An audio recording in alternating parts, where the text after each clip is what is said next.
Welcome to the Afterspin, opinions from thought leaders in our state. I want to ask John Hood and Chris Fitzsimon. In the past few years, more than 1,400 local papers have gone out of business. Newspapers are struggling to survive, as evidenced by the recent earnings report by McClatchey, publisher of the Charlotte O and the News and Observer and the Durham Herald. Local radio stations are also disappearing in large numbers, and there's some suggesting these local news outlets are so important that we might need to give them public subsidies. What's your reaction to that idea, Chris?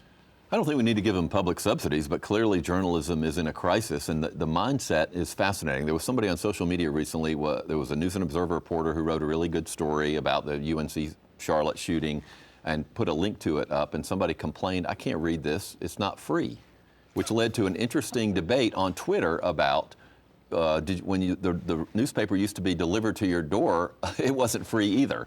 And so the journalism has still struggled to come up with a model. I actually work for a philanthropic organization that's trying to do it through the nonprofit sector in the meantime while all this is being figured out.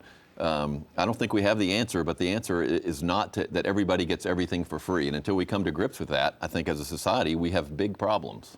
Yeah, but speaking of the internet, I mean, we grew up with the internet on the idea that everything that we looked at was free. Well, newspapers and a lot of other people put it up free at the beginning, thinking that was a great idea, and then once it was out there and it was free, people don't seem to be willing to pay for it. John, you wrote a very interesting and good column on this business about the local media very recently. What's your take on all this? What I wrote in my column, which people could read online. Well, thank you very much. That's enough of this. I was surprised that Chris said there was an interesting debate on Twitter, which I did not think was metaphysically possible. My view is that it is a real problem, that philanthropic efforts and other kinds of creative business efforts are the right solution. Government subsidy of local news gathering is in my view, a horrible idea.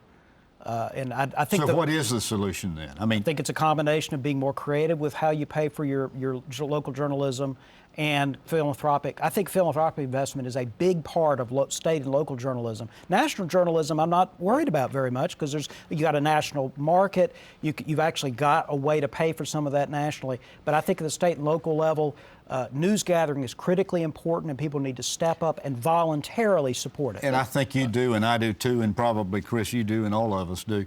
Whenever I go out and speak to groups and so forth, one of the closing comments I make is subscribe to and support your local media. And the biggest fear I have is not, that John mentioned, the New York Times, the Washington Post, the Wall Street Journal are doing fine. People want to read those, and I do too. Well, they are now. Well, no, right, they are now.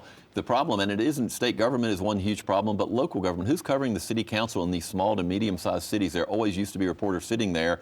Now there's nobody sitting there, and politicians of both parties are going to do a lot of bad things when nobody's watching. Even people of good faith who have real talent and experience, they need to be checked. Absolutely. Everyone needs to somebody looking over the shoulder. Sadly, in local TV, local newspapers, local radio, there's no editor there who is fact-checking on spelling and so forth like that, and it ends up... Well, TV is still a viable source of local news. It's just, to get into the details, you really need something that's textual. But local viewership with television is declining also. And they don't have also. time to go to all these That's right. They can't cover all the small towns. Which just, again, makes sense for why NC Spin has been around for 21 years.